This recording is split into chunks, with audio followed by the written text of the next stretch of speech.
Ito talaga. Nay, magandang gabi po. Good evening. Bye-bye.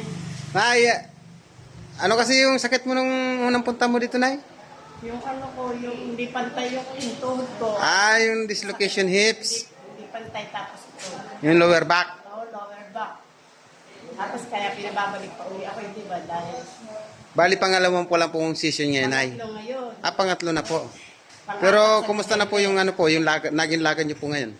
hindi ba natamag, dire-dire yung parang ano. Oh, Kasi medyo, hindi kasi kita na-videoan kanina na eh.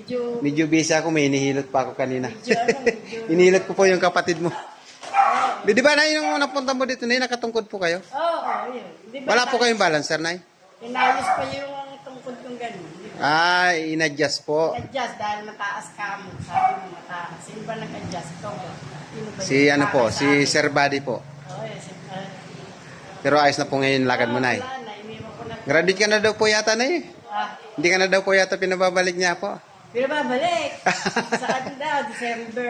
December Dahil pa. may nakita siya rito. Yung, kaya yung Kailangan may adjust ng todo, Nay, no? yung lower back with the way, hindi pa. Okay ano, po. May nakita siya rito. Yung sa kabila. Sige, Nay, pinagaling ka na ni Papa Jesus, Nay. Pasalamat ka na po sa kanya, Nay. Salamat sa Panginoon.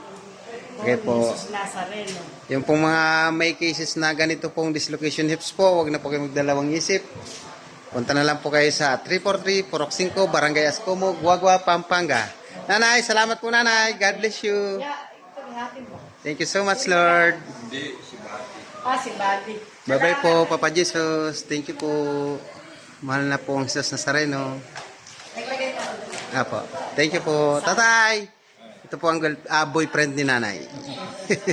Ingat po kayo pa uwi. Salamat. God bless. Bye-bye. December, magkikita tayo. Okay po. Thank you po.